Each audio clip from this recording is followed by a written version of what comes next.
Karibu darasani katika wakati mwingine na session nyingine.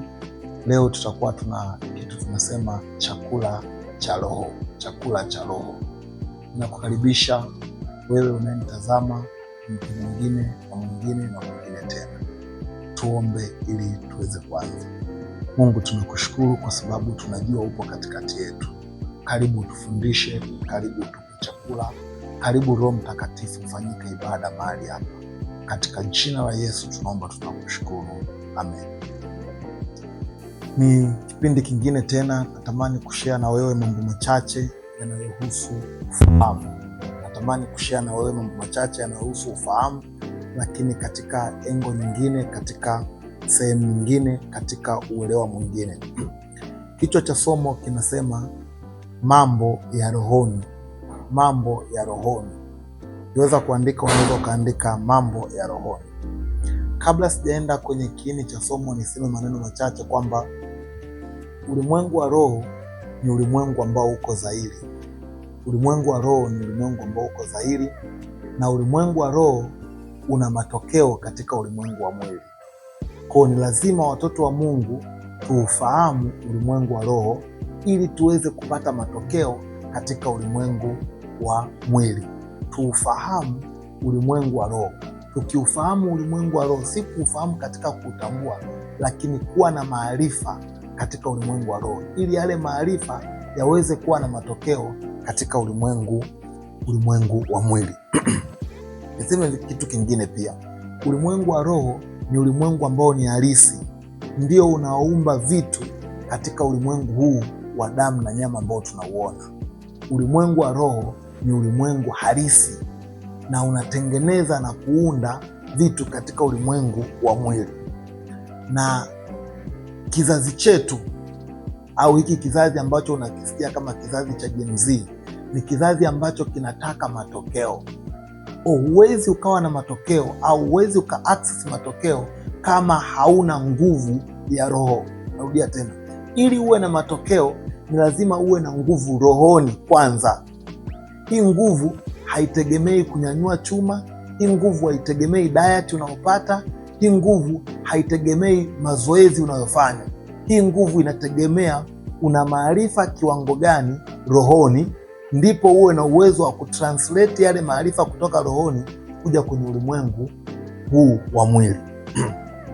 Kitabu cha Wakorintho wa kwanza sura ya 2 mstari wa 13 mpaka mstari wa 15. Wakorintho wa kwanza sura ya 2 mstari wa 13 mpaka mstari wa 15. Neno la Mungu linasema hivi: nayo twayanena si kwa maneno yanayofundishwa kwa hekima ya kibinadamu, bali yanayofundishwa na Roho, tukiyatafsiri mambo ya rohoni kwa maneno ya rohoni.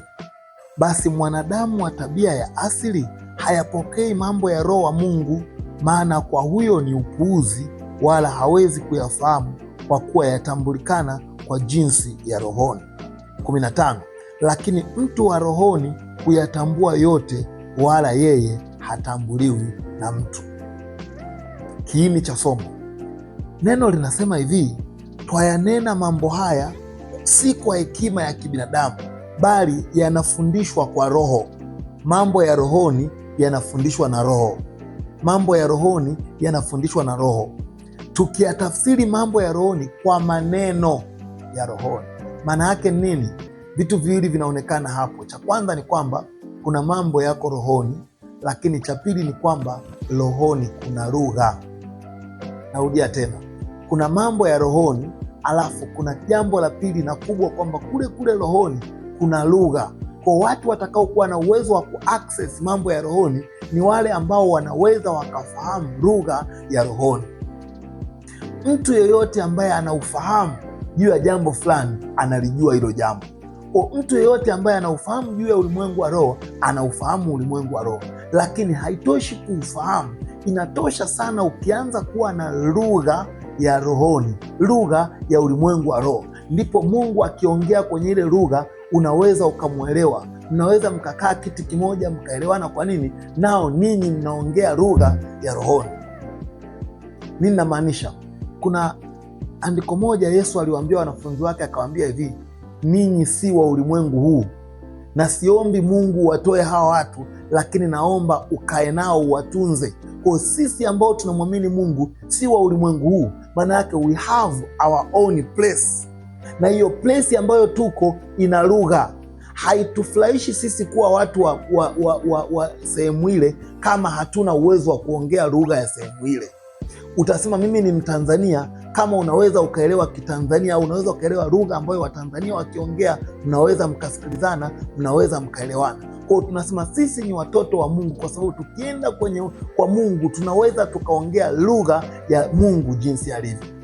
Mungu ni roho, sije ukasahau hilo jambo. Mungu ni roho. Kwa watu wote ambao wanaweza wakaongea lugha ya rohoni, au ni watoto wa Mungu. Tamani kukua, mtu wa Mungu, tamani kukua. Unakuwa katika level ambayo mnaweza mkakaa wewe na Mungu mkaongea lugha ya Mungu na mkaelewana. Kitu cha msingi ni hiki hapa, maneno ya rohoni. Hii inamaanisha ulimwengu wa roho una lugha, tena inaongeza ulimwengu wa roho una lugha, lakini una mambo ya rohoni. Ili uwe na uwezo wa kuaccess mambo ya rohoni, ni lazima ufahamu lugha ya rohoni. Bwana Yesu asifiwe. Kama tunaweza tukafahamu, anasema hekima ya kibinadamu haiwezi kukufundisha. Hekima ya kibinadamu haiwezi kukufundisha haya mambo. Ili ufahamu wako uweze kuyajua haya mambo, unahitaji Roho Mtakatifu. Roho Mtakatifu ambaye ataweza kukufunulia, Roho Mtakatifu ambaye ataweza kukufundisha, Roho Mtakatifu ambaye ataweza kukusemesha, na akikusemesha utaweza kuelewa. Ndo maana kiu na shauku yangu ni kuona watu wanakuwa katika kumtumikia Mungu, watu wanakuwa katika kumfahamu Mungu, watu wanakuwa katika kumjua Mungu.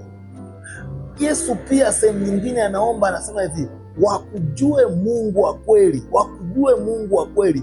Kujua kuna faida, Kwa tukimjua Mungu wa kweli hatutabaki kama tulivyo. Tukimjua Mungu wa kweli, there will be a certain transformation. Kuna namna tutashift dimension ya kuona mambo, kuna namna tutashift uwezo wa kuongea, kuna namna tutashift uwezo wa kuona mambo, kuna namna tutashift uwezo wa kupokea, kuna namna tukishafanya transformation, kuna kitu kitaongezeka ndani yetu. Haitoshi tu kuwa Mkristo, haitoshi tu kwenda kanisani, haitoshi tu kutoa sadaka, haitoshi tu kutoa fungu la 10. Inatosha sana kuanza kumfahamu Mungu wewe binafsi, kuanza kumwelewa Mungu wewe binafsi. Unapoanza kumfahamu Mungu, unapoanza kumwelewa Mungu, kuna level unasogea, kuna rank unapanda, kuna position unaanza kujiposition. Siku moja ukisoma kwenye ile Mathayo 16, siku moja Yesu alikuwa amekaa na wanafunzi wake, akawauliza, huko mtaani wananena mimi ni nani? Huko mtaani wananisema mimi ni nani? Kila mtu alitoa jibu. Wengine wakasema wanasema wewe ni Elia, wengine wakasema wanasema wewe ni mtu fulani. Akasema, ninyi mwaninena mimi ni nani? Kuna level ukifika, unatakiwa umfahamu Mungu wewe binafsi. Awe Mungu wa kwako. Anawezekana alikuwa ni Mungu wa kanisa lako, inawezekana alikuwa ni Mungu wa wazazi wako. Muda umefika, anza kumfahamu Mungu kibinafsi, anza kumfahamu Mungu wewe kama wewe. Na hiyo ndo sifa ya Mungu, na hiyo ndio tabia ya Mungu, na hiyo ndio Mungu anatamani kwenye kizazi chetu. Kila mtu amfahamu Mungu yeye peke yake, amfahamu kibinafsi. Wewe unamfahamu Mungu kama nani? Nikikuuliza hili swali, mwingine anaweza kusema naweza kumfahamu Mungu kama mponya magonjwa, mwingine anaweza kusema ninamfahamu Mungu kama jemedari wa vita, mwingine anaweza kusema ninamfahamu Mungu kama mwamba wa uzima, mwingine anaweza kusema ninamfahamu Mungu kama maji ya uzima, mwingine anaweza kusema ninamfahamu Mungu kama chakula cha uzima. Lakini wewe mtazamaji wangu, wewe msikilizaji wangu, unamfahamu Mungu kama nani? Wewe asiyekuwa Mungu wa dini, asiyekuwa Mungu wa dhehebu, asiyekuwa Mungu wa wazazi wako, Mungu wa kwako ambaye unaweza ukajivunia, Mungu wa kwako ambaye unaweza ukamtambulisha mbele za watu, Mungu wa kwako ambaye unaweza ukamtaja kwenye magonjwa, unaweza ukamtaja kwenye nyakati ngumu, unaweza ukamtaja kwenye vipindi vigumu, ukasema yuko Mungu ambaye ninajua atanitetea. Kuna nyakati alipita Ayubu akasema mtetezi wangu yu hai. Ilikuwa ni ishu ya kujua. Ayubu alimfahamu Mungu kiasi cha kwamba anasema mtetezi wangu yu hai. Unapita kwenye nyakati ngumu, unapita kwenye vipindi vigumu, dawa pekee ni kumfahamu Mungu. Dawa pekee ni kumjua Mungu. Ukimjua katikati ya giza anakuonekania. Ukimjua katikati ya magumu anakuonekania. Ukimjua katikati ya msiba atatokea kama msaada, atatokea kama mfariji. Katikati ya shida ngumu ambayo hakuna msaada unaweza ukawa na maana, hata watu wangekusaidia hawawezi wakawa na maana, hata ndugu wangekusaidia hawawezi wakawa na maana, lakini kitu pekee unachohitaji, unahitaji Mungu akae upande wako akusaidie. Natamani umfahamu Mungu wa namna hiyo. Natamani umfahamu Mungu wa namna hiyo. Hata akitamani atumie watu, atakuwa yeye amechagua kutumia watu, lakini ni Mungu amefanya. Ni Mungu amefanya.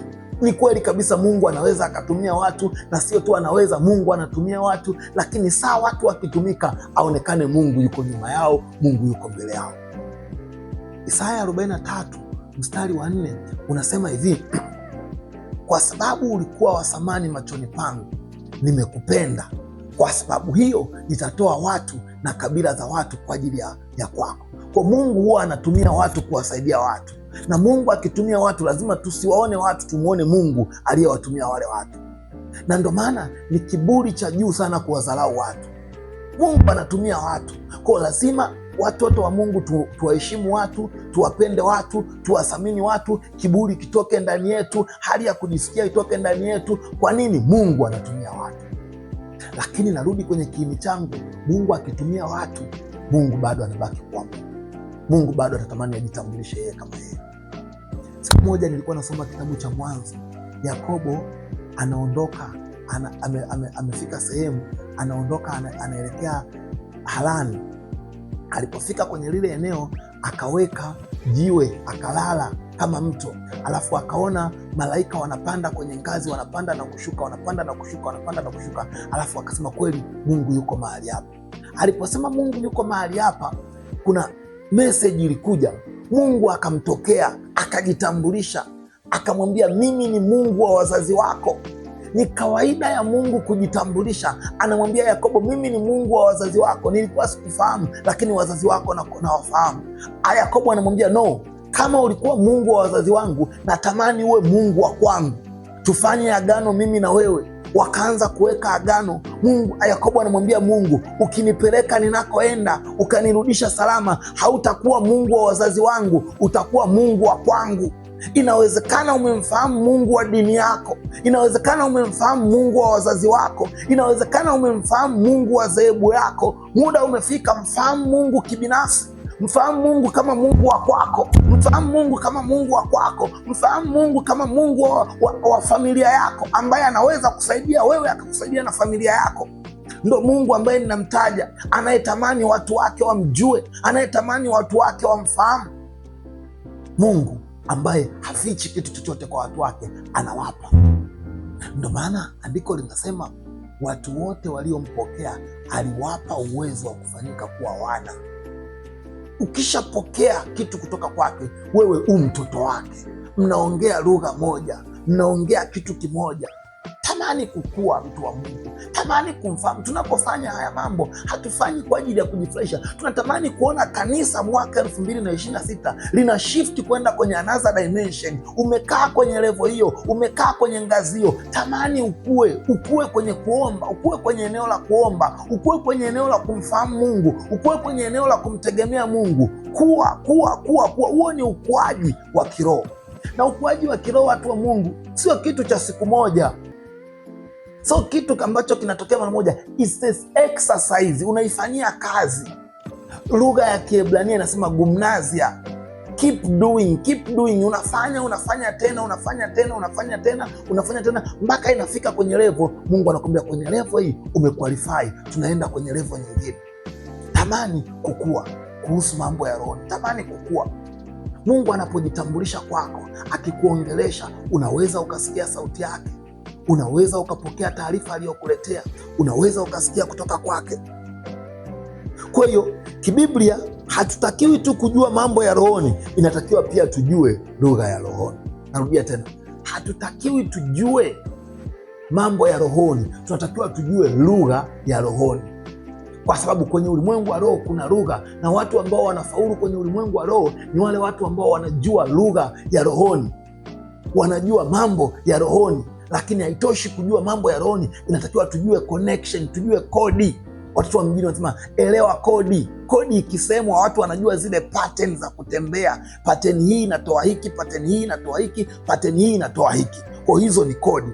Mambo ya rohoni na lugha ya rohoni, mambo ya rohoni na lugha ya rohoni. Ulimwengu wa roho una lugha. Hauhitaji tu hekima, hauhitaji tu hekima, hauhitaji tu hekima, unataka maarifa. Saa umeanza kuelewa mambo ya rohoni, unaanza kupata nguvu.